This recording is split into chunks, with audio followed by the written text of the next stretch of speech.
See what this baby's got inside it. Hey, what's up, guys? Brett from Hapticast Intro here. Bark, bark, you. Who suck you off, Bill? Oh, Josh, I hear screaming. Oh yeah! It's gone. The controller's gone. Look at that. You look fucking fantastic. Welcome to Haptic HQ.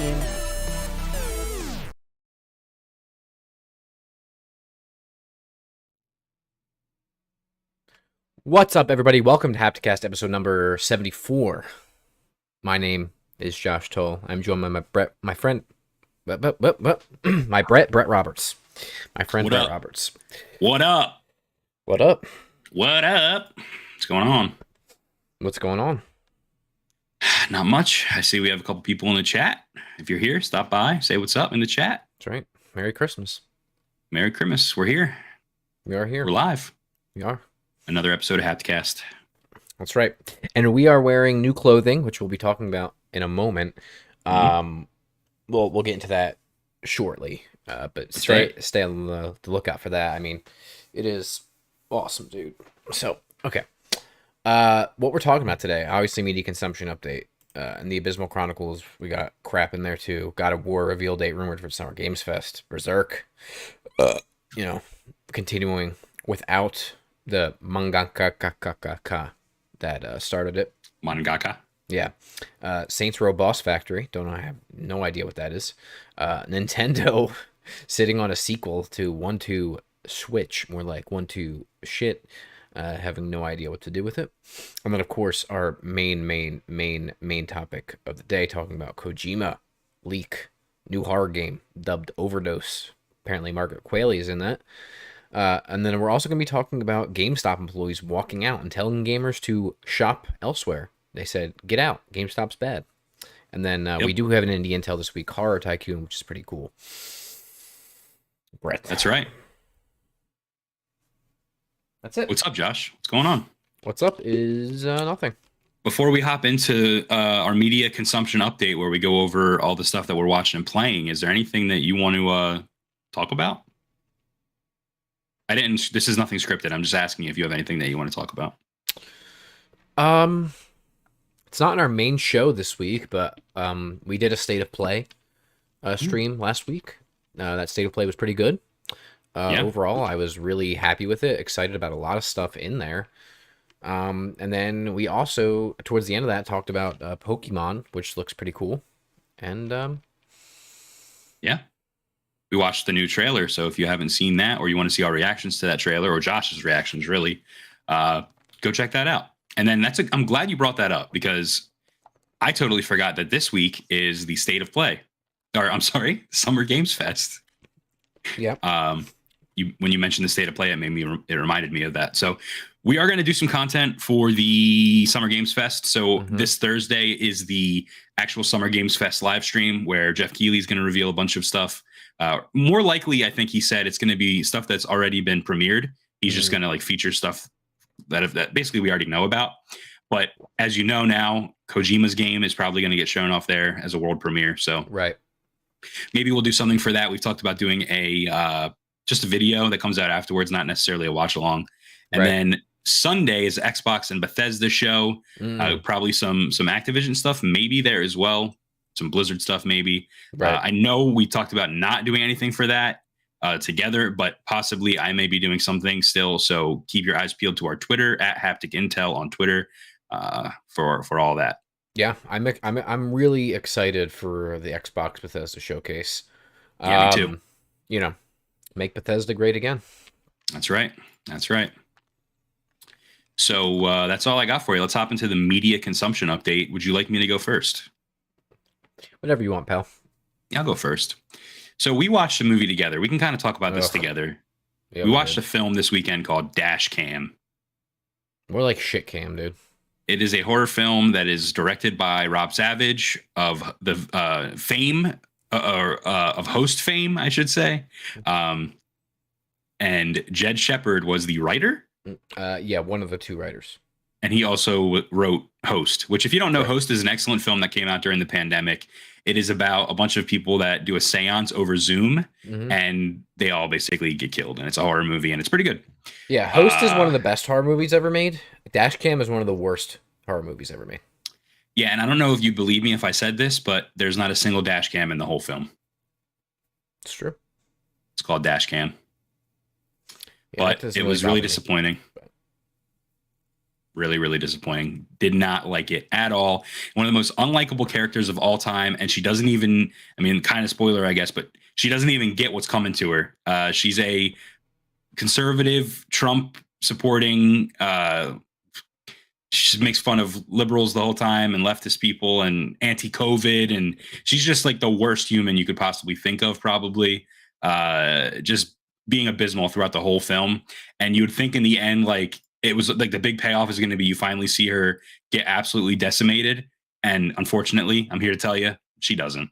And then I find out afterwards that the woman that the actress that plays the character, she's like that in real life. And they specifically casted her for that, to be herself. So disappointed in Rob Savage and Jed Shepard for even giving her a platform, but also wish they would have killed her off. So I just listen, man. The movie was just a mess. I feel like the script was really bad, and there were some shocking moments in there that are executed pretty well for the most part. But it also kind of relies on like found footage horror tropes and the way that's shot and some things that I really have come to despise at this point, just because we've seen it done so much better. Like if you're hiding stuff constantly with like shaky cam, like the camera's going all over the place, like there's like, you know, in the audio constantly, like, can you do that again? Yeah, exactly. Just like that. Like I'm out. And unfortunately the payoffs, which are really cool in certain aspects of it, are just surrounded by shit. And I just say I didn't like it would be an understatement, I think. Yeah, it's unfortunate. I also watched the short film The Back Rooms finally. Oh, all right. What'd you think? It was okay. I think it got overhyped. I think that I was expecting more. But it was a typical backroom story, and it was scary. And you can tell, I think you actually were the one that told me, like, some of it was like actually done in 3D modeling. Yeah. You could tell, but also it was like, I only knew that because you told me. And I was impressed because it was done really well. Yeah. So that was pretty good. And then I rewatched Jackass 4.5 after you left, Josh. Me and Steven, we watched it. It's just as good as Jackass Forever. In my opinion, it could even maybe be a little bit better because I really like the documentary style segments of the film. So pretty cool. Games. We're back on the Overwatch train. We are. We are playing Overwatch. We are. Thoughts? It's a good game. Are you more excited for Overwatch 2? Yes. Now that I'm playing it again, yes. Yeah, I'm with you. There's a lot of frustrating stuff about Overwatch still. Certainly. You know, playing comp and people leave and then you don't get filled and the queue is awful and, you know, there's a lot of bad stuff, but the game is still fun. Sure. And then wrapping up my games, Dark Pictures, House of Ashes, a horror game. I almost said film. I mean, it's very cinematic, but the horror game made by, what is the studio's name? Until Dawn developers. Supermassive. Supermassive Games. This is the fourth entry in the Dark Pictures anthology, and every game in the anthology is a different story, similar or the same actors throughout, but each one has a big, quote unquote, big actor or actress as the main star. This one was Ashley Tisdale, and she was pretty abysmal. Yeah, she's dead. In our game, she did die. Found out you could save her. Right. We just had to leave her, but yeah. So yeah, the game was probably, like you said, the best ending in any of the Dark Pictures games we've had so far. Right. At least that we've gotten personally. And mind you, we've only played one ending in each game. Like, we're not going back into being completionists. Yeah. And I think that it had the most likable character in the whole Sure. franchise. I think the best acted, the best written, and definitely the most likable character is Salim in any game. And you know, his bromance with what was his name, Jason, at the end of our playthrough. Jason or Jake? Yeah. One of those. The southern white dude was just really cool, and it was very good. And definitely took the game from what I would think of as like a maybe around a 6, and maybe made it like a 7 or 8 for me. I would agree. It was also a unique setting for a video game. You don't get many games set in that like 2003 post 9/11, literally in Iraq. Like Right. there's not a lot of games set in that, and that wasn't the focus, but it certainly played a part in the narrative. And I don't know, it was the best one so far. It was, and it also the ending location like was probably the most intriguing out of all the games too. It definitely goes somewhere that I did not expect. Yeah. So at all. Pretty good overall. I enjoyed it. I mean, I always like, you know, they don't take that long, a couple play sessions, and you know, they're fun. Yeah, for shout sure. Shout out to Salim. Shout out Salim. I hope your son had a good birthday. TV and anime. I watched, again, when you left, Josh, Steven and I were kind of like left not knowing what to do. So we watched an anime called Ghost Stories. What's that? So you're not familiar with it? No, I'm not. So it's like a 90s, early 2000s anime about a group of kids that are like paranormal investigators, like hunters. They have a school, and then next to their school is like an old school building that they don't use anymore. Is this a movie or like a Show. series? It's a series, yeah. So there's like an old school building outside of their school that is like kind of like dilapidated. No one goes in there, and it's haunted. So that's all cool and all, and that's a cool premise and all. But what if I told you that the best part about this show is the English dub? Because Josh, you genuinely mean that, or you mean like as a meme?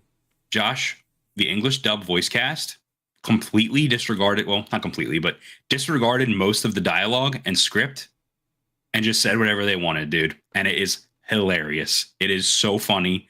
One of the reviews that Steven read said, like, the OG Japanese dub, I'm giving a 5 out of 10, but the English dub, I'm giving a 8 out of 10. It's that different that it's like a comedy masterpiece. It's so fucking funny. And some of the jokes are like dated because it came out like, you know, a couple, like it was like a 2000s anime, but it's so funny, dude. They do not give a fuck. It's like literally it's like those YouTube videos where people will just dub over like Power Rangers or like, like, you know what I mean? Like those old cartoons and stuff. It's hilarious. And it's an official English dub. Yeah. You know what I have to say to that, dude? That's awesome. You're going backwards. There you go. That's awesome, dude. That's awesome, dude. There you go. So definitely check that out if you want a good laugh. And then obviously watching Barry. I don't think I watched the newest episode yet. There's a new episode out, so I have to catch up on that. Yeah, neither did I. I'm also okay, good. Barry. But now let's jump into something real quick. The Boys. The Boys is back. Amazon's The Boys. Boys is back in town. I've watched the first 2 episodes. Oh, so you didn't finish? No, not yet. I've just been watching one every night. I'll probably get caught up tonight. All right. Well, let's not. I mean, I don't want to spoil it for anyone that hasn't seen it yet either. But based on the first 2 episodes, what do you think? I'm really loving it. I like the whole. I'll tell you what I really like. I like the fuckery with the congresswoman person, with her and Huey. Yeah. That is pretty good. That was like a big shocker towards the end of last season, and I like that they're exploring that more. And also, like, I'm pretty sure there was a pretty significant time skip at the beginning of the season without the show saying that there was a pretty significant time skip, just given like everything that's going on. So I don't know if I missed them saying that or not, but like I picked up on it after a few minutes. I was like, okay, there's a time skip here. Nah, Huey says later on, maybe episode 3, like, I've been working with this lady for a year. Like serving her lunch and shit, like eating lunch with her, and so yeah, there was a time skip of at least a year, or maybe a little less. Yeah, so that's cool, and I like everything going on with Butcher, and I also like everything going on. I forget his name, but what is the dad's name? The black dude's dad's name? What's his Mother's name? Milk. MM. Is that actually his name? Mm-hmm. Oh, well, he's slick. And I like everything going on with him and his daughter and him like struggling with like, dealing with Soldier Boy and all that stuff. I think it's pretty Soldier cool. Boy, tell him. And he's acting like that. The acting from that actor is pretty awesome, to be honest He's with good. you. Like, I care about him genuinely, and he's always kind of been like a side character, a supporting character, and I mean he still is, but he's doing a great job, and I'm really interested in that little arc. He had like a little mini arc with someone in season 2. I forget who. Maybe it was Starlight. There was a little mini arc that they had that was really good as well. Like he's been since season 2 at least. They're finally letting him shine, and I agree. He's a good actor. He's a good actor. So I'm up on it overall, and of course it has the shocking, gross moments that you come to expect, and of course everything with Homelander is as abysmal as always. He's unhinged. I mean, he's been unhinged, but now he just does not give a single fuck at all. Yeah, kind of like his actor in real life. Yeah. I do want to slightly spoil something from the first episode. If you don't want to hear it, just mute it real quick until you see me give a thumbs up. But in episode 1, the audio, oh well. Yeah. Episode 1 of season 3, the thing that caught me off guard is about 12 minutes in, there is a superhero introduced, or a soup, and he is I think his name is the flea or the tick or something. He can shrink really small. Oh, yeah. Yeah. And we quite literally see him crawl into another man's penis. That is and correct. Massage his penis. Yeah. From the inside.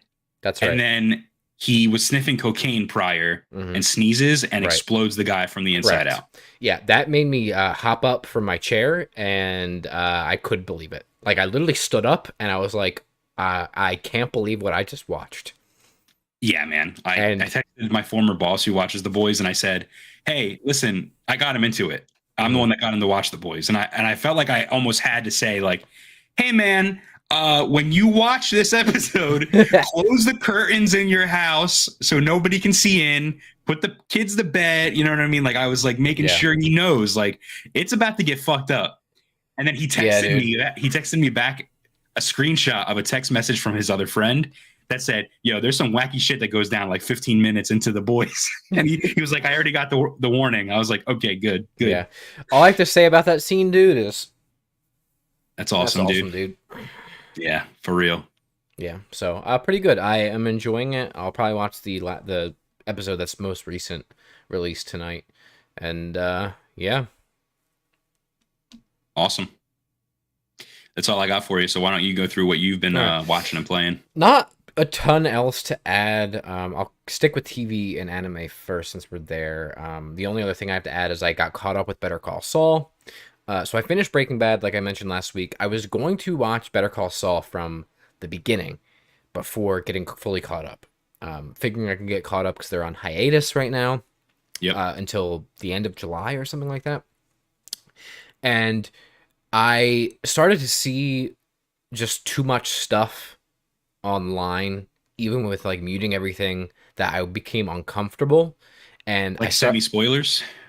Just like I would always scroll past it, but like I start seeing screenshots. Like I just started seeing so much from the new season, I would like started to become anxious, and I was like, if I get spoiled, I'm gonna be pissed. So I just have to watch this right now. I didn't need to rewatch Better Call Saul. I just wanted to since it's been a while. And I was like, I just got to do it. And I watched it over the course of probably all within 24 hours, to be honest with you.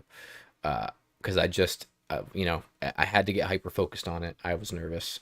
Got caught up. Holy shit, man. Good. That show was fucking insane.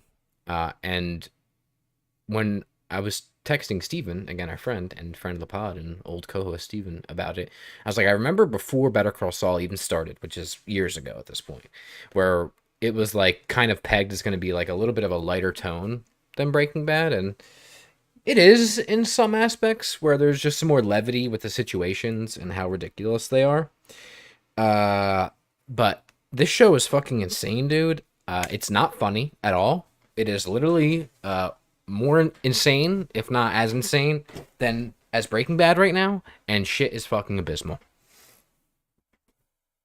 That's awesome, dude. And that is, there are things that they are doing that tie so perfectly into the beginning of Breaking Bad as well, as far as like names that you've heard mentioned before, like literally just like throwaway lines in some aspects. They're still like it's still a prequel, right? They Oh. haven't caught up yet. Oh yeah, no. They have not caught up yet. I mean, we're clearly approaching that. It seems like we're approaching that timeline given the events that are happening in the show. Obviously, I mean, they said at the beginning before the show started it's going to butt up with Breaking Bad.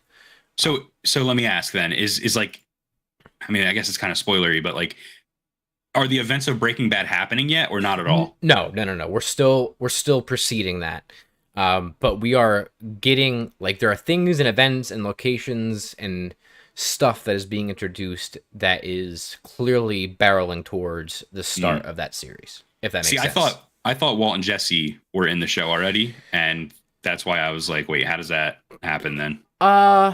They're not yet, if at all. I mean, I assume they probably will show up at some point. You would think, like there are other characters that have shown up, but not them yet. I would assume that they will at some point.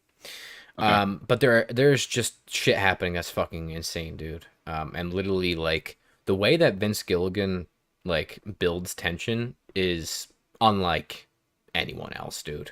He's fantastic. You remember Ozymandias?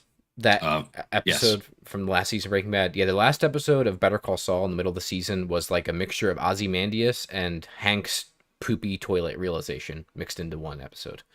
Poopy toilet realization. The last 20 minutes literally had me pacing. My heart rate was elevated. And then the end, I literally like wanted to rip my face off. So I think I saw you tweet about it. Dude, the very ending moment is as insane as Hank's toilet realization. That's awesome, dude. So, I love Poopy it. Toilet realization. Yeah, I love it. It's good. I'm glad I got caught up. The only other thing I have to add is games. I'm still playing Lara Croft Go very slowly. And then I started, which this might surprise you, I started playing Jedi Fallen Order again. I played it on Xbox back when it first came out. It was on sale on PlayStation for like literally $8. The what's it called? The deluxe edition. And I was like, people have been talking about it a lot again. We just got the trailer. Like I've been watching stuff from it again. I was like, I just kind of like want to play it, maybe platinum it, and just enjoy it because the story is great. And I feel like I've kind of soured on it as the further we've gotten away from it for some reason. So I just kind of, I don't know. Not that the story was bad, but I think more so just Cal as a character. Like I really didn't want to see him back in the next game. I wanted to do a different story, but we're not. So I'm back, and I'm wrong. He's fine. Like he's not bad at all. Yeah, he's good. And Deborah Wilson's character is also very good. She's the best character. And also the second sister in that, I forgot how fucking not good she is at the beginning of the game. So, good game. I'm playing it again. We'll see if I beat it or not. I'm going to try to platinum it as of right now, but we'll see. So nice. Very cool.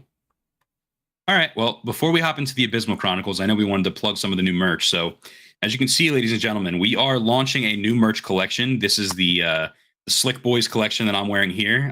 On the front chest, you get the Slick Boys logo.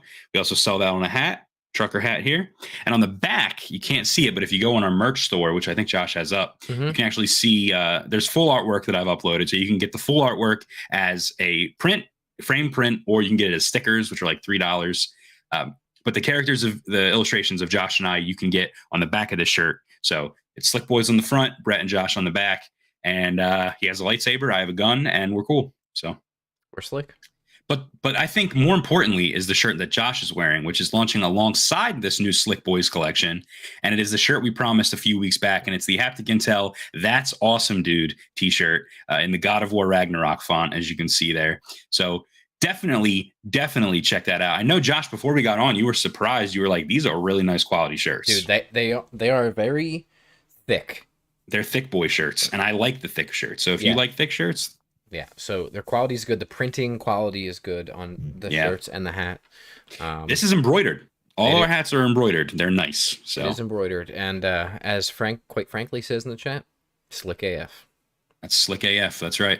So if you want to be a slick boy, whether you're a boy or a girl or something in between, buy our slick merch up on hapticintel.com. Is it hapticintel.com/merch? No, it's just hapticintel.com. No, you're correct. Yeah, hapticintel.com/merch. I mean, you could also get there just going to hapticintel.com.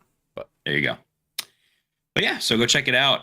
The art print was done by yours truly, and I'll suck you off if you buy a print. So That's right. I can't sign it, but you can still get it. Mm-hmm. All right. Little plug out of the way. Let's start the Abysmal Chronicles. Josh, do you need some music? Yes. Okay. How about this?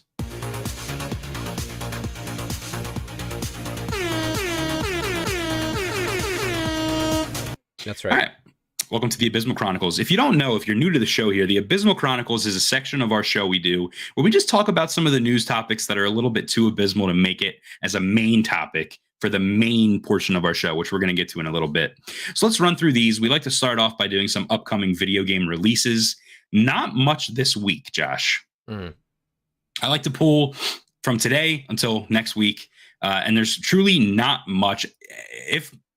Actually, most of these were from last week's show. Correct. So some of these you'll already have heard, but we're going to go through them anyway.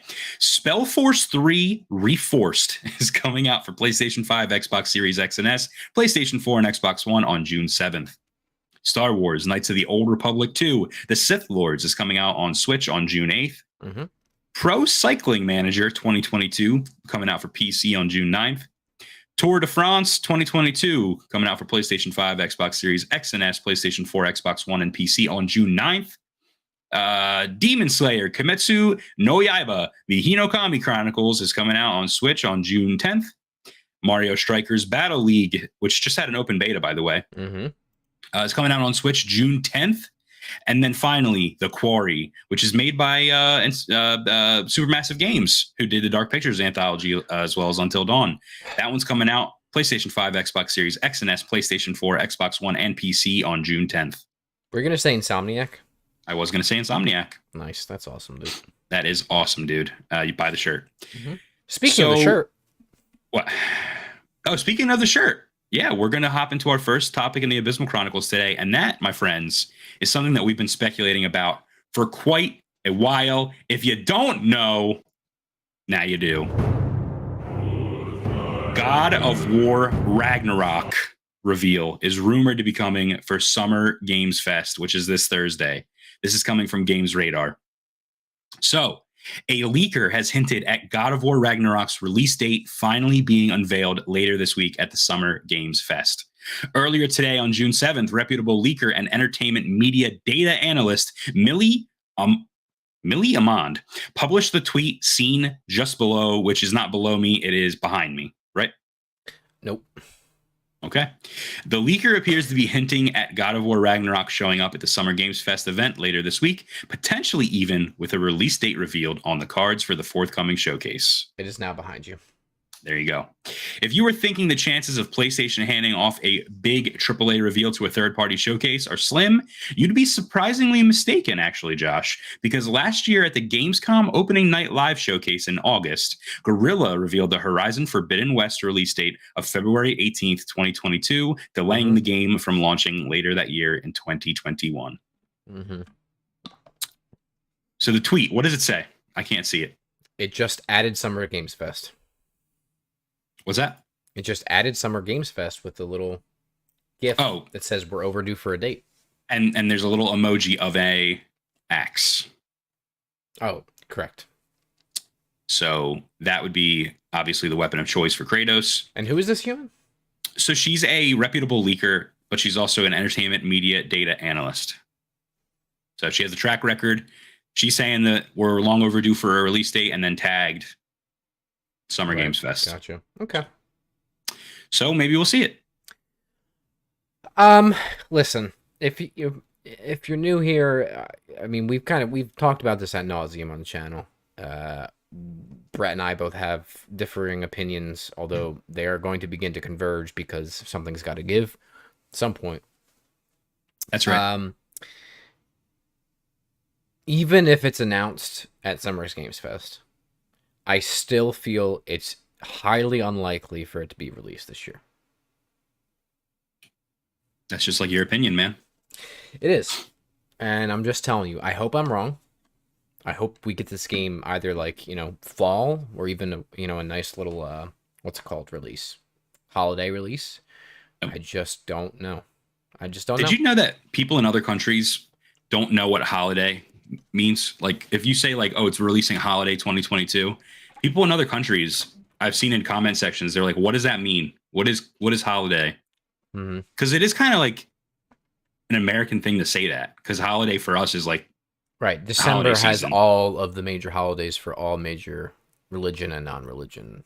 They just all kind of converge around the same time. Yeah. But Yes. I would argue that the holidays is like November, December too. You know. Oh, true. Yeah. Yeah, you're right. End of November. I guess really mid-November through the end of December.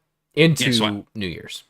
Exactly. So I don't know like when we started like saying that, like, oh, holiday coming this holiday, but like apparently it's not like a universal thing. So just a heads up. But you know what is a universal thing? Berserk.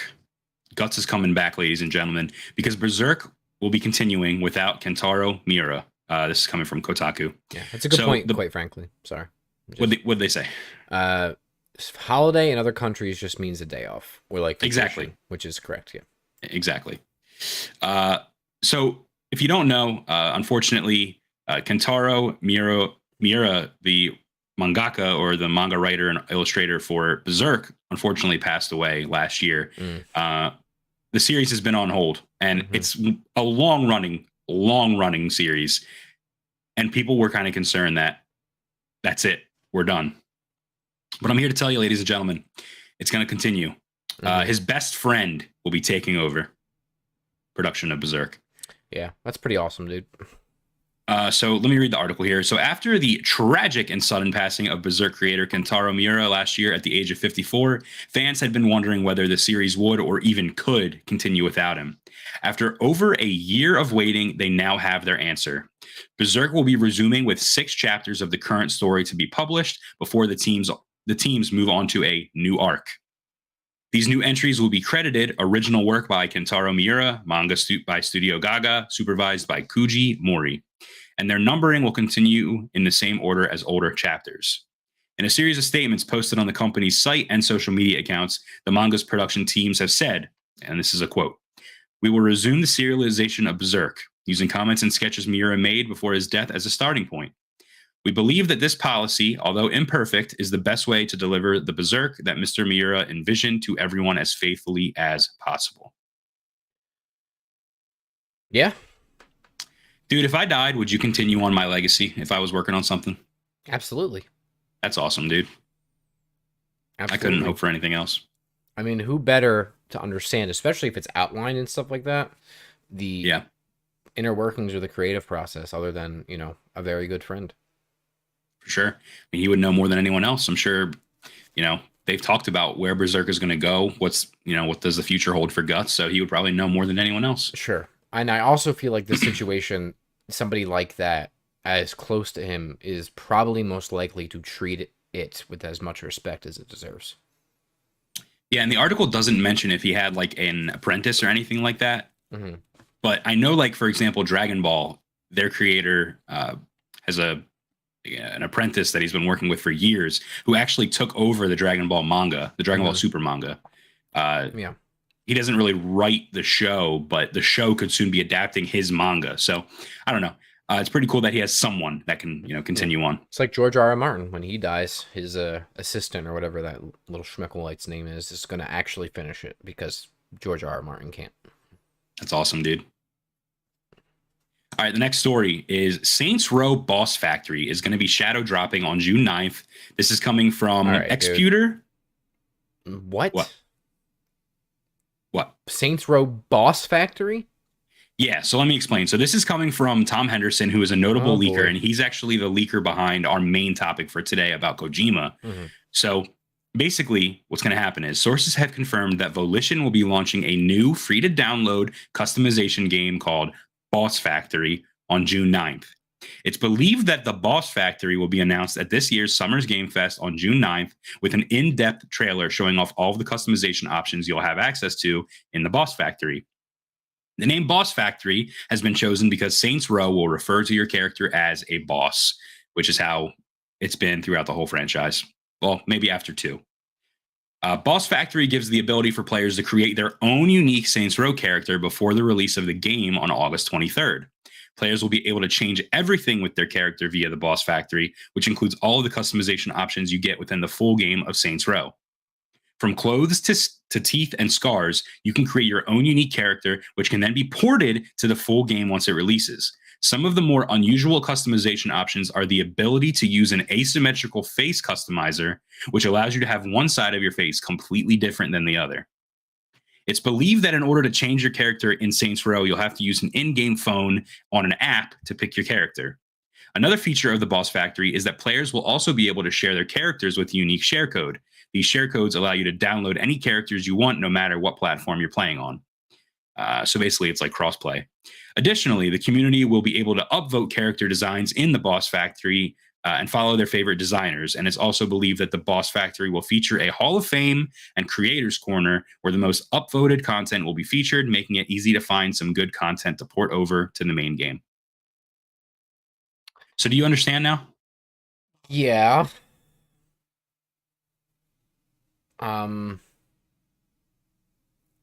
Okay.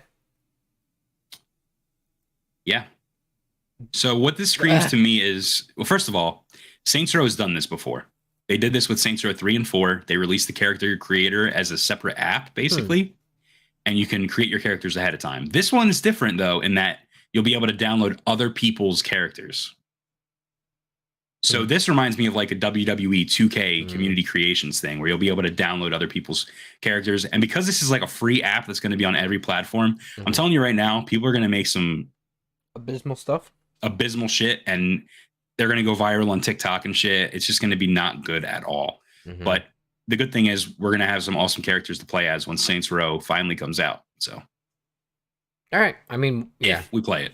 I was going to say, we'll see if Saints Row even still hits its release date. I don't know about that, but I just got Dubby in my nose. Nice, dude. It like backsplashed into my nose. It's running down my nasal cavity right now. It's going right into your fucking bloodstream. That's awesome. Dude, nootropics straight to the brain right now. That's right. Nintendo is sitting on a sequel to 1-2 Switch, and apparently they have no plan on what to do with it yet. This is coming from Fanbyte. Josh, what did you think of 1-2 Switch before we talk about the sequel? It was all right. I mean, it's fun. It's some good memes in there, but it's no WarioWare smooth moves. That's right. Oh, wow, what a deep cut. Do I have a WarioWare soundbite? I don't. Wow.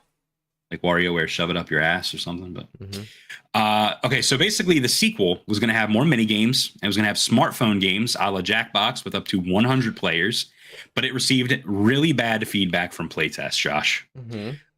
In March of 2017, if you didn't know, Nintendo released 1-2 Switch, one of the Switch's 2 first-party titles to launch alongside the console. Right. The game was a quote-unquote success to the tune of 3.45 million copies sold, which I've roughly translated to about $207 million if purchased at $60. Right.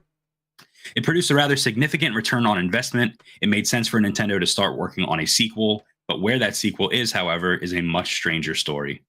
Yeah, but 5 years. Yeah, and this is all coming from insider shit, so, bear with me here. But basically, accounts differ on what exactly the sequel to 1-2 Switch started as, or when it started. The title, however, is apparently Everybody's 1-2 Switch. No. And it went through a few variations as the developers struggled with a core question: how exactly do you make a sequel to 1-2 Switch? The obvious answer was simply to add more minigames, as other iterative party titles have done, but they also wanted to release a title that didn't render the first game moot and stop it from selling. So their idea: take inspiration from the Jackbox games and allow even more players through mobile phone controllers. Okay.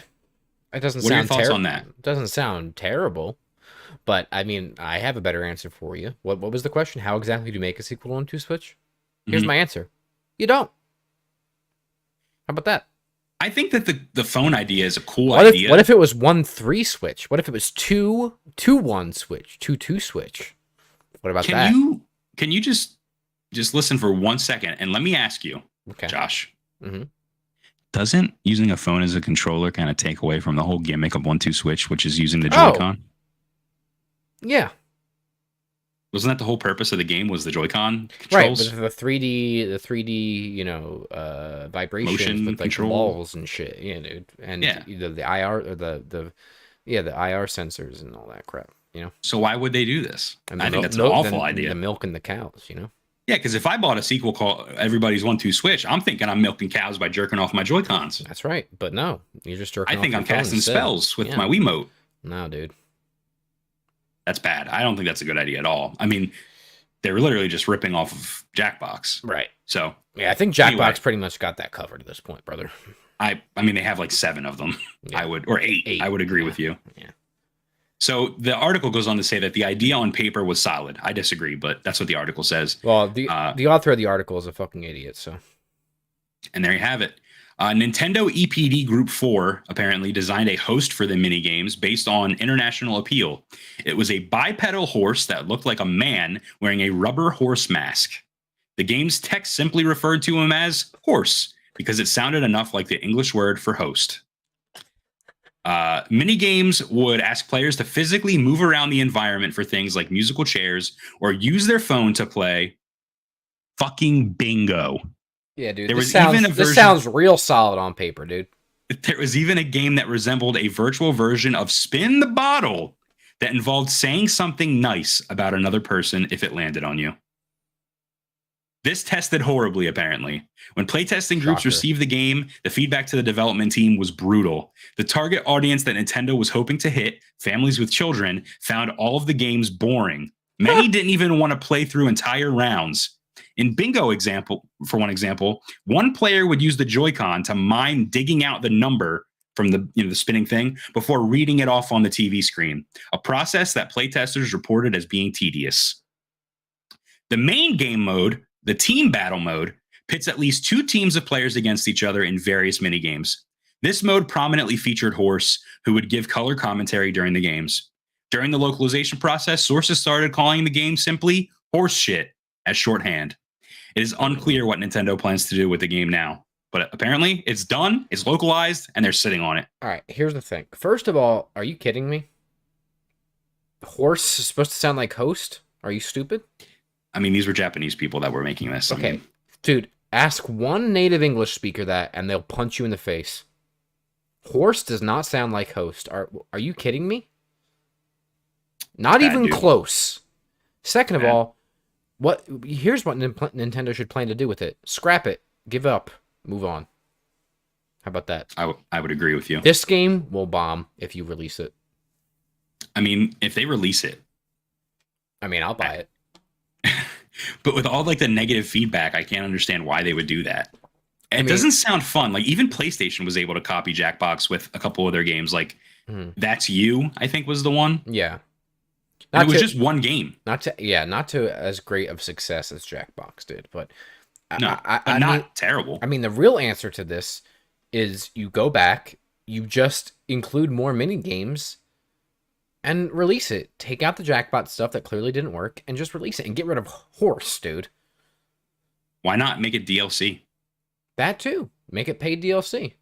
Here's a $20 upgrade for 1-2 Switch with more mini games. The article did mention how it could turn into something like that with Nintendo Online. Like that's there. Imran Khan is speculating in the article that it's possible that it will be a part of like Nintendo Online, the expansion pass, but that's just all speculation at this point. Truly, they have no idea what they're doing. Yeah. Well, I mean, they do, I guess, probably want to recoup some sort of loss from it, right? So I would guess so. Yeah. All right. Well, let's move on. The Abysmal Chronicles is over. That's it. But we have to talk about our sponsor for today's episode of Hapticast. The first sponsor is us at hapticintel.com. I'm literally on the wrong titty. Slick Boys merch is live right now on our website. We already mentioned it before. If you haven't seen it, launched a brand new merch line with Slick Boys. And then Josh is wearing the one-off t-shirt. Haptic Intel, that's awesome, dude, t-shirt. it is indeed awesome, dude. I didn't tell you this, Josh, but I also brought back a couple of old school designs, specifically the red and yellow colorway of the Unclaimed Baggage shirt. So, or what was it called? Fucking Haptic or Hucking Faptic, whatever we called it. That one's live now too. So if you missed out on that colorway, that's live. So go check out our store for some surprises. And also I lowered the price on it, literally everything on our store. So t-shirts are like $12. Unless it's like a double-sided print, then it might be a little bit more, but Yeah. That's awesome, dude. it's awesome, dude. But besides that, we're also sponsored by Dubby.gg. It's an energy drink that you add to water. It's just powder. You put it in water, and it's good. So Dubby.gg is a website. If you use code SLICK there, you're going to get some savings, all right? That's what I'm going to tell you right now. We both drink it. But let me read the ad. So W was formulated to give you focus and energy with no jitters or crashes. Their formula contains vitamins, amino acids, and nootropics, which went up my nose earlier this episode, including the patented Neurofactor. There's no calories, no sugar, no artificial colors, no fillers, none of the bad stuff. If you find it hard to work or study, ladies and gentlemen, please use code SLICK to save on W. That's right. You save 10% today on your W.gg order by using code SLICK. Dude, you are so good at ad reads. Can I tell you that? I have the copy right here in front of me. I don't know how else I could. Let me tell you something. I'm never reading copy. You're doing it. All right? Because if you put it in front of me, I ain't reading it. All right? I would literally, I'm going to bumble through it and I'm going to be like, whatever, it's cool, dude. Do it. Well, the cool thing about W, Josh, is that they didn't supply us an ad read at all. We actually made it up ourselves. And I wrote it. You wrote it, yeah. So the good thing about that is it reads like I type. So that's why it's easy for me. But thank you. W's good. I'm drinking Dub Sludge, which is a Granny Smith apple flavor. It's a little sour and it's really good. Yeah. Drinking Galaxy Granada. In my Galaxy Granada. I broke my W top, so I'm drinking it open. That is awesome, my friend. So, but I'm here to tell you that they actually just launched 2 new flavors, one of which is already sold out. So you're gonna have to wait for a restock. Right. But the first one is Beach and Peach, which is a peach flavored, peach and mango, I believe. And then their other new flavor is Passion Joy Tea, which is like an iced tea mixed with passion fruit. So if you're a big fan of either of those, I really want to try check that it out. one. I really want to try that one. See, my thing is though with that one, it says instead of Neurofactor. Okay, here we go. Instead of the patented Neurofactor that the rest of the W flavors come with, Josh. Excuse me. Passion Joy Tea actually contains coffee fruit extract.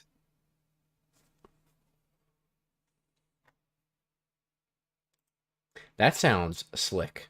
Where is it? I don't know what a coffee fruit is, but is it in stock? It is, yeah. It's $40. I don't see But it. if you want to save some money there, just use code SLICK at checkout. SLICK. I will be. I'm going to order this, but I'm not going to do it right now because people will see my information. So that's awesome, dude. Use code SLICK. Christian says he's drinking in the chat. What's up, Christian? Drinking Dragonades right now. Very cool. Nice. And he also said, how did I not get a live notification? Twitch is bad. That's why. You got to set a reminder on YouTube. It's the only way. But yeah, so ladies and gentlemen, again, use code SLICK. You'll save 10% on W and you'll help out the show. Also, check out our merch one more time, hapticintel.com. Apparently, you can go to hapticintel.com/merch and that works, but it does. That's awesome, dude. So check out the That's Awesome Dude t-shirt or the Slick Boys shirt, which is over here. I keep picking the wrong titty, but there it is. All right. Main topic. The main topic for today. Josh, I think you should handle this one if you don't mind. Wait, hang on a second. You're skipping a whole step here, brother. What are we doing? Oh, yeah, I forgot. I forgot something. It's very important that I don't forget this part, but I might as well say, we're going to be talking about Hideo Kojima. So if you're tuning in live and you're like, I'm going to click off, these guys are fucking lame, don't do that. Because we're about to talk about leaked horror game coming from Hideo Kojima, and it's going to be announced this Thursday. Josh, roll that intro.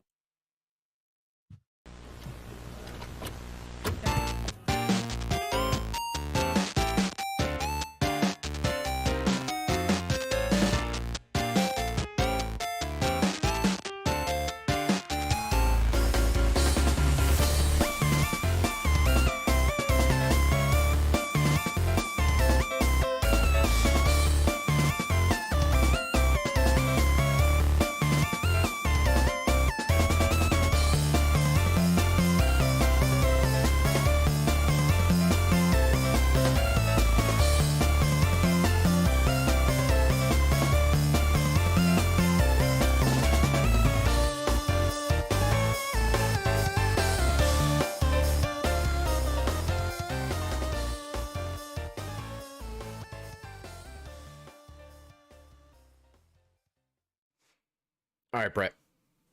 All right, Josh. Like you said, our first main topic.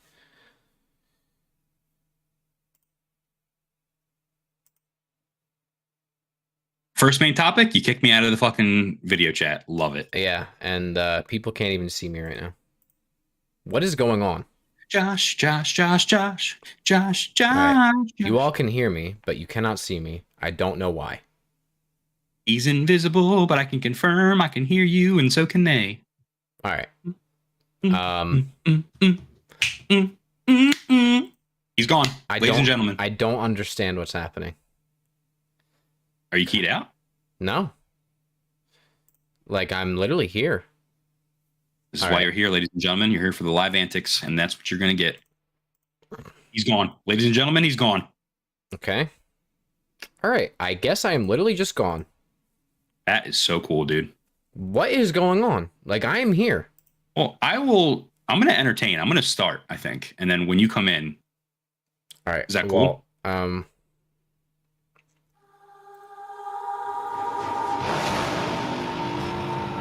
there we go. Okay. We're good. We're back. All right. Cool. Nice. The zombies music helped it. That was weird, dude. Streamlabs blows. All right. Anyway, first main topic, like we said. I hope the audio listeners enjoyed that.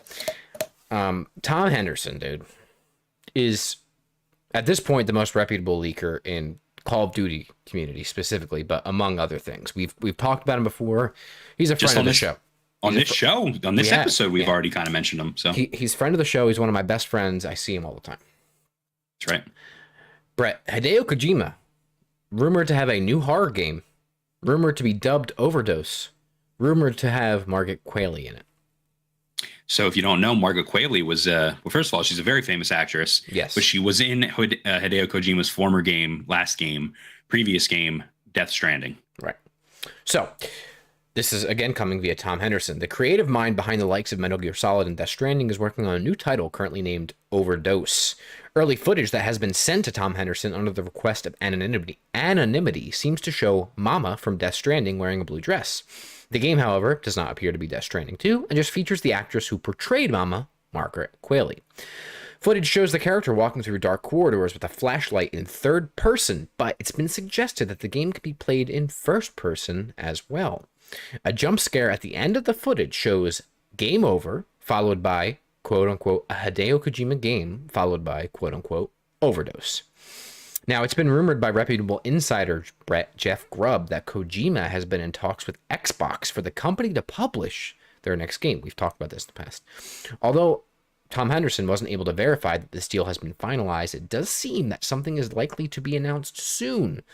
After all, the picture did surface last week of Hideo Kojima in a Zoom call with the creator of the Summer Games Fest, Jeff, I'm a shill and only sell advertising space, Keighley. I added that part myself. Real quick. I don't think we mentioned it in the copy. We don't. So let's talk about Kojima and his history of trying to make a horror game. Because as a lot of people will know, Kojima was originally slated to make Silent Hills, the next Silent Hill game. Correct.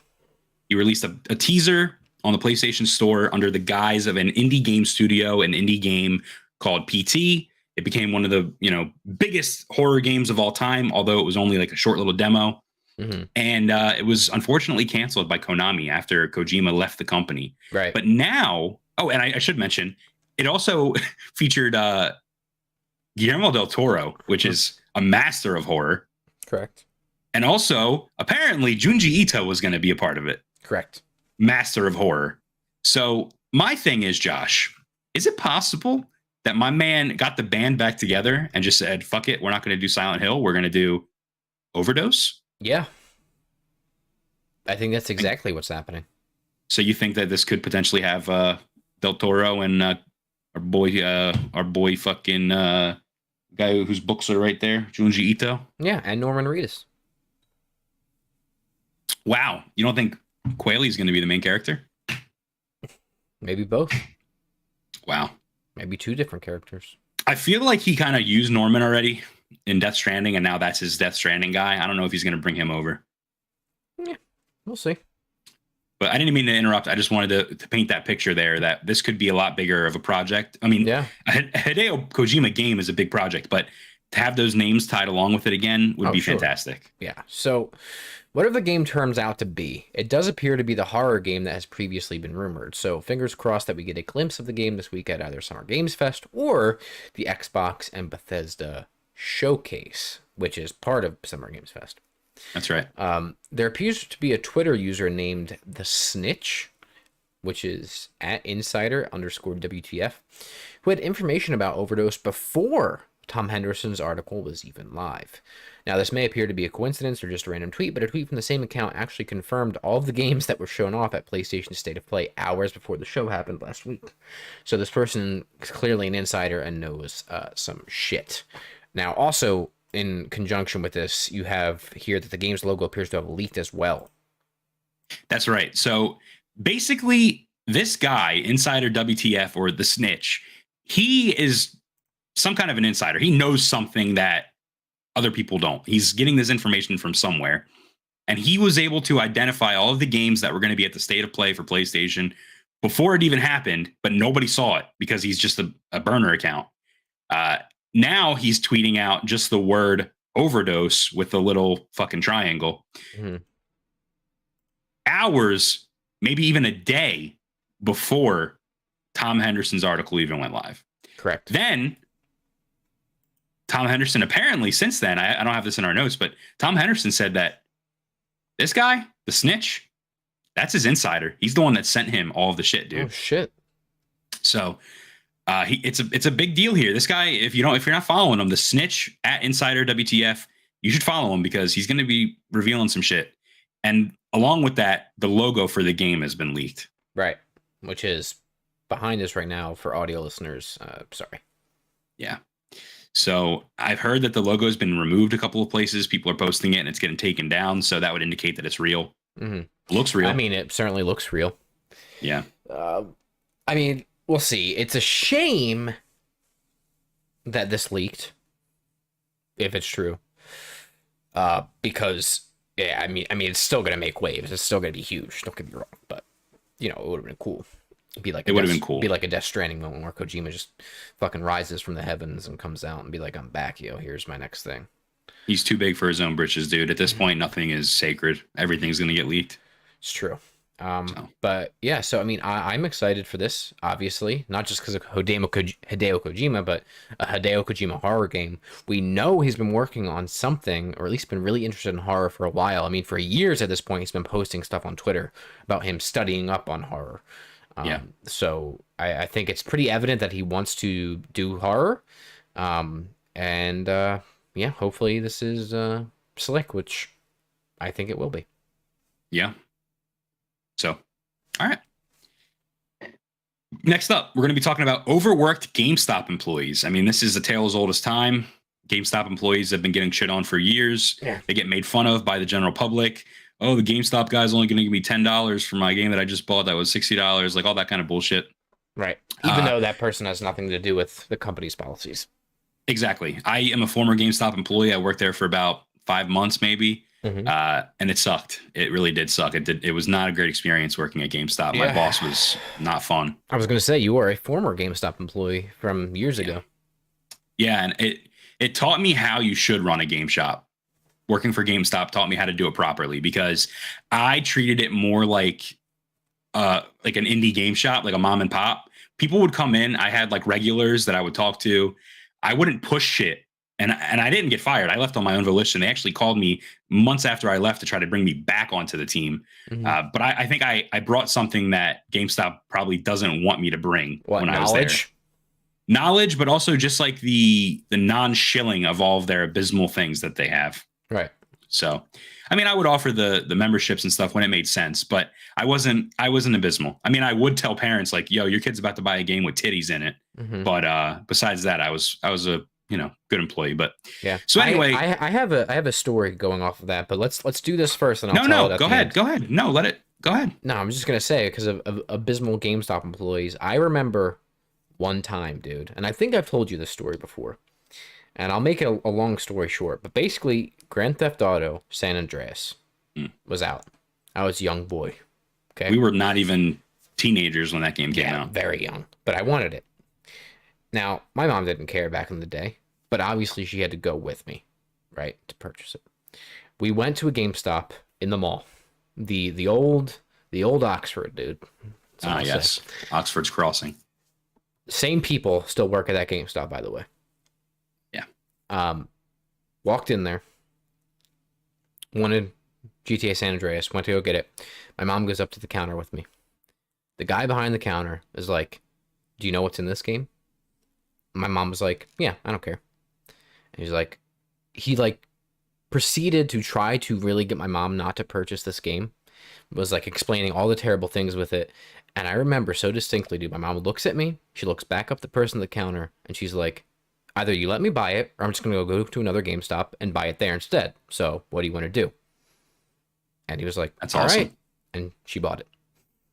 I remember GTA San Andreas was the first instance of a game being so rated M that like you couldn't buy it. Mm-hmm. Like before that, I had never heard of that.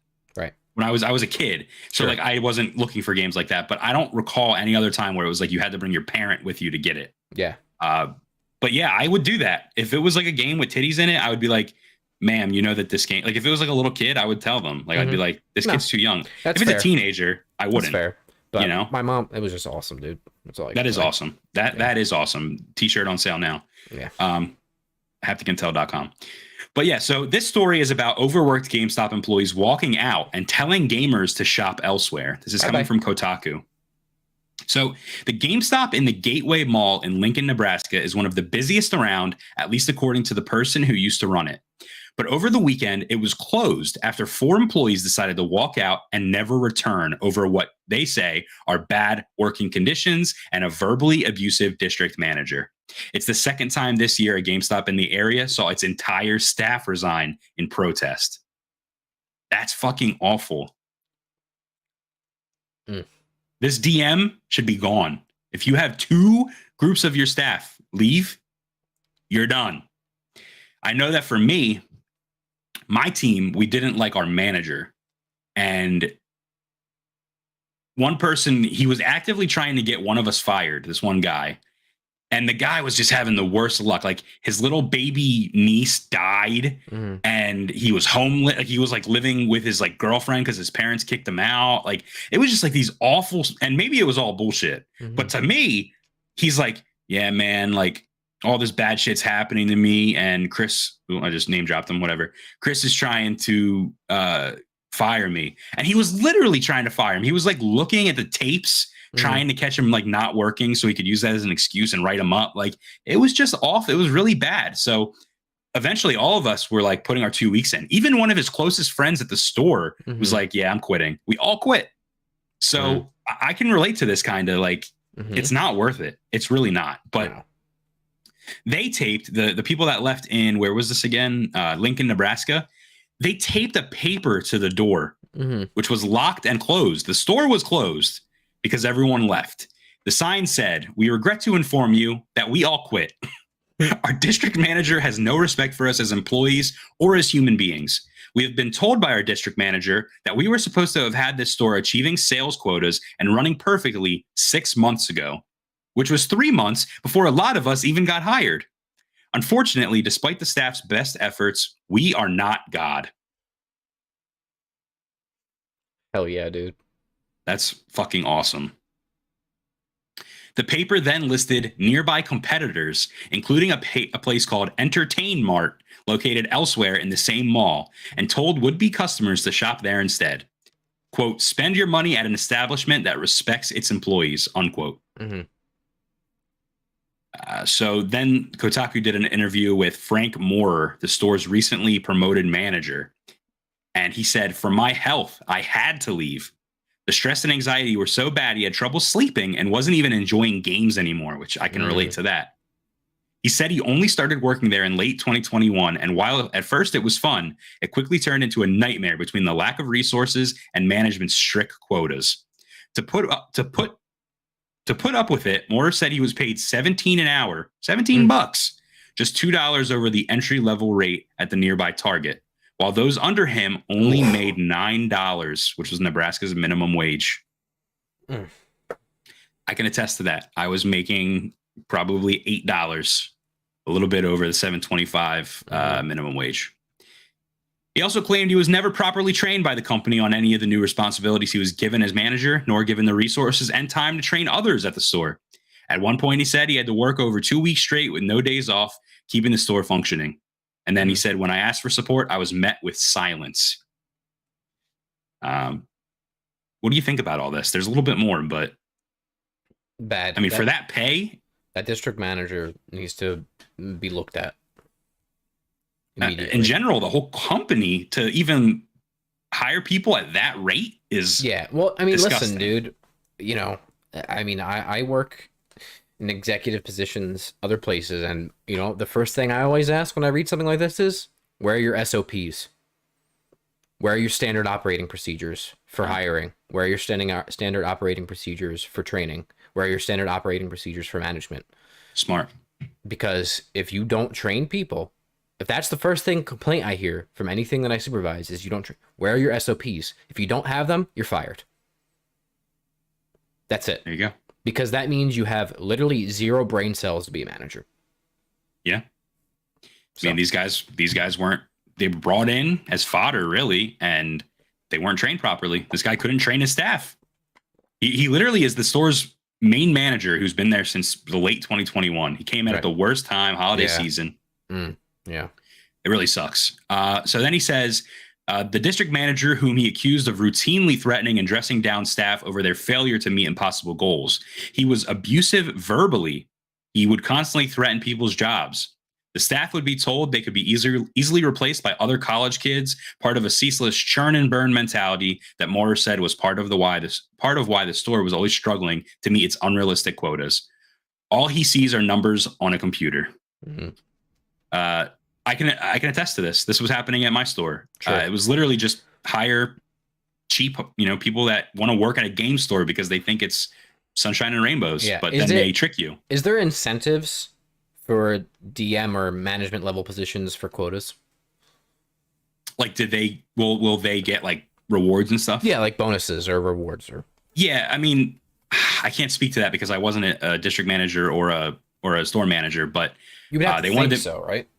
I would say yes. They wanted to make me an assistant store manager when I was there.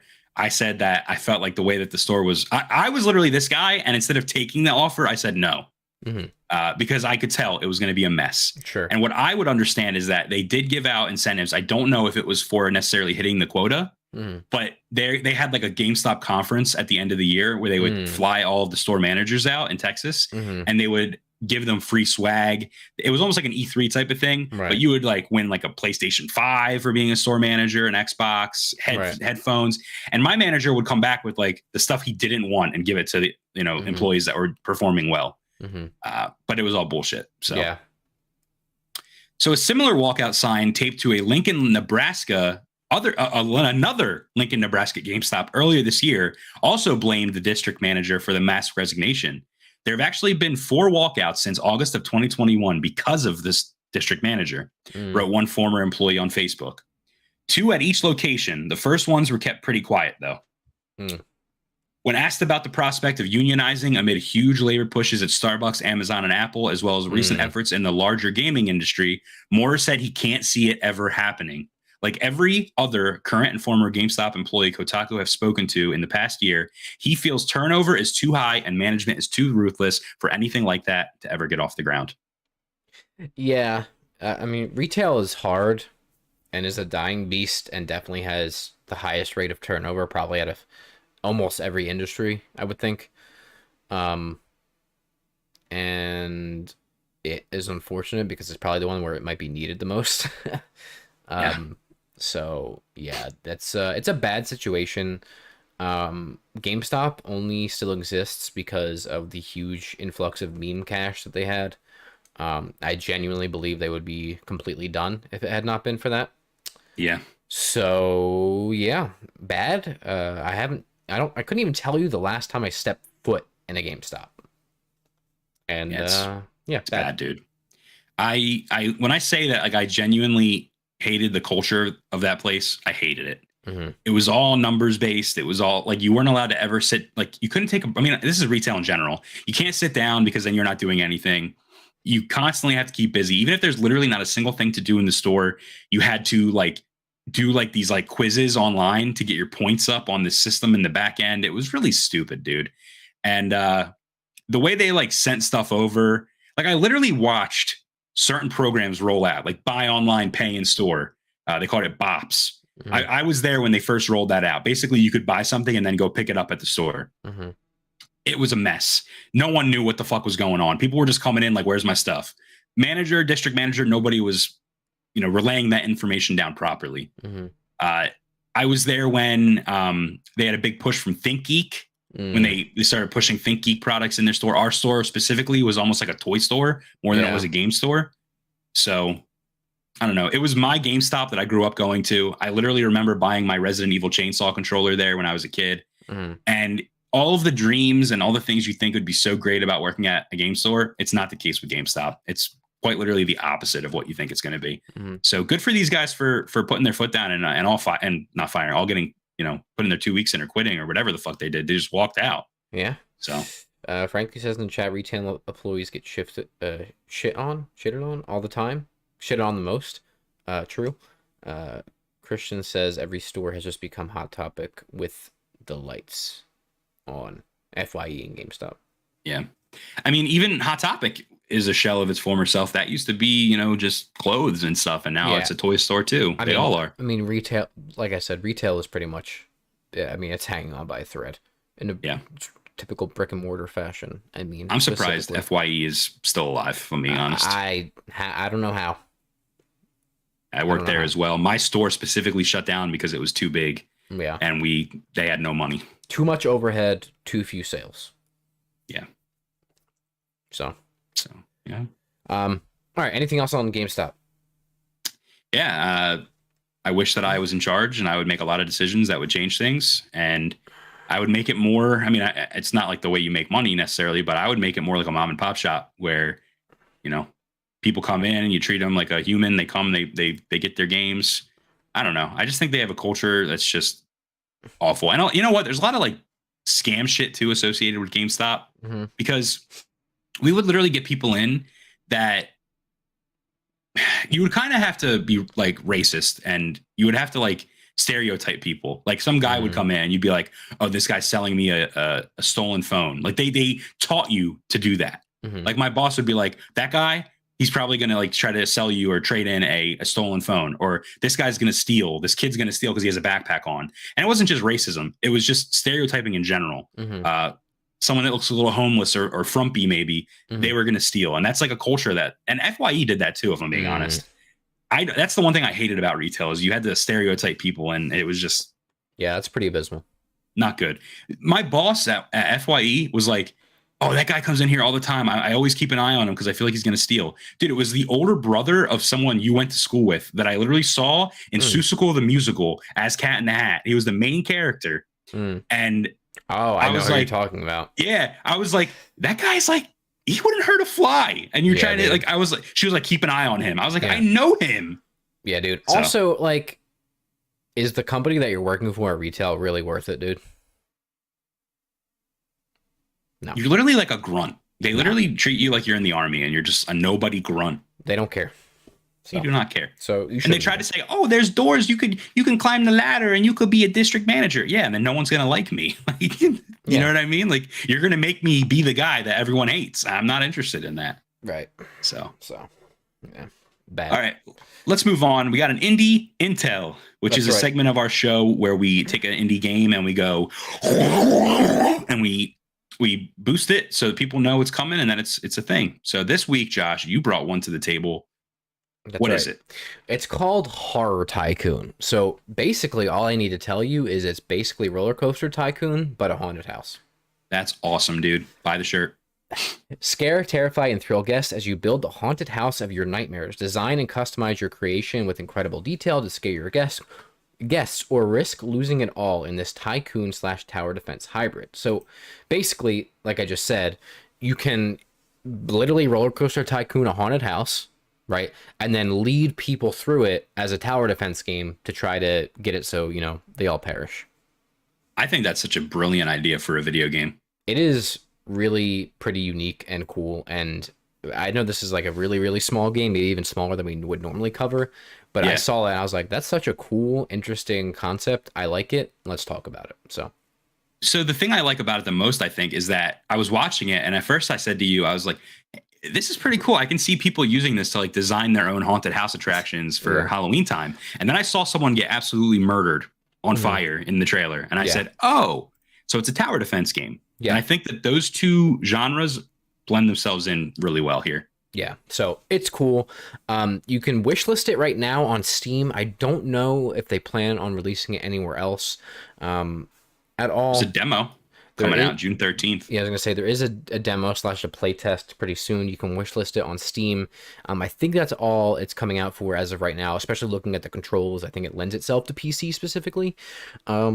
But yeah, I mean, I don't really have a ton to say about it other than it looks cool. It's unique. Horror Tycoon. It is developed by Smidge Games, which is pretty cool. Yeah.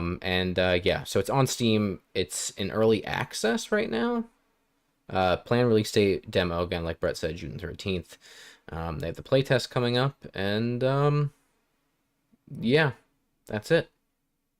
I'm going to jump into that probably. I'll try the demo out on June 13th, and I'll see if it plays well, if it runs well on my rig, and then from there, I can see myself jumping into that. Tycoon games have never really been big for me, but this one's like horror themed, so I can see that being kind of cool. Yeah. But more than that, I'm a big tower defense guy.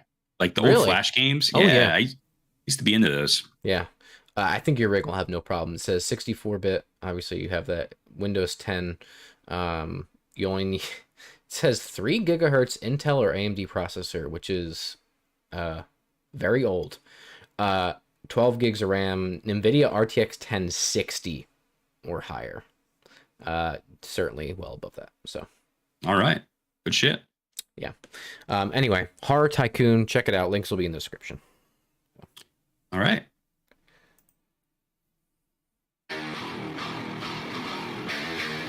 That's it. Welcome to the Cum Zone. Wow. Yeah. So that's the end. Once again, I have to pee very badly. So the show's over. I know. That's why we need to wrap this up so I can go drain it. All right. Well, ladies and gentlemen, I'm very hot. I'm in my room with no central air, no AC at all. Or I'm in Haptic HQ. I'm sorry. My side of Haptic HQ does not have AC. Josh's does. Mine does not. That's right. We're actually in these small little contained boxes. As you can see, my hand gets cut off there because we have little plastic chambers. Right. Well, remember, we built these for COVID, so we just haven't updated, you know. Exactly. Which maybe we will do someday. We'll update the set. Maybe. But thank you guys for watching. This has been a great episode of Hapticast. I'm really excited for this Kojima news. I'm really excited for Summer Games Fest. And if you're excited for Summer Games Fest, you should probably follow us on Twitter at Haptic Intel, because we're going to be posting our stream schedule or video schedule. If we're going to do anything for Summer Game Fest, it'll be announced there. So, but more importantly than that, more importantly than actual content you can watch, is actual content you can buy and spend money on. And you can spend money at hapticintel.com. If you go there, and you can add a /merch at the end of that too, if you want, apparently, and that works. But we have new merch. As I said multiple times, I got the titty right this time. This is our Slick Boys merchandise. We are the Slick Boys, if you didn't know. And this is our merch. So this shirt right here has the Slick Boys, and on the back, it's me and Josh with lightsabers and guns. Got these nice little trucker hats, which, you know what? Hold on 1 second. I know you have to pee, Josh, but you got to wait. Look, they're white on the back, and they're black on the front, and they're slick, just like us. But more importantly is the shirt that Josh is wearing, which is the shirt I promised everyone I would design. And it's the That's Awesome Dude t-shirt in the God of War font. So go check that one out. They're all like $12 or something. They're really cheap, and it helps us out. I mean, we only get like $1. We kept the prices as low as we could, ladies and gentlemen. We're trying to help you guys out. So it helps us out regardless. And then, of course, W.GG. If you use code SLICK, you save 10%. That 10% comes and sucks us off. So yeah. Dan Kale in the chat says YouTube hasn't been letting me know you guys are live. What's going on with YouTube and fuck? Twitch? What's going on? What the fuck? What's going on with YouTube and Twitch, dude? Not notifying people, huh? We gotta fucking start over. I'm not doing that. We're starting over. Ladies and gentlemen, welcome to Haptic Intel's Hapticast, episode number 74. Josh has to pee really bad, and we're starting the whole show over right now. No, but seriously, thank you guys for watching. Kevin, I'm sorry you're here late. Please rewatch the show. It was a good one. And we'll be back. As I said, Summer Games Fest is this week. It's like E3, but not E3. There's going to be a lot of game announcements, and we're going to maybe do videos on them. So follow us on Twitter for updates on that.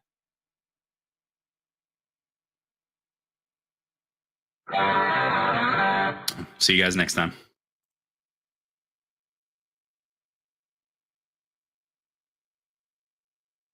I'm going to pee, and you're getting muted. I'm getting muted.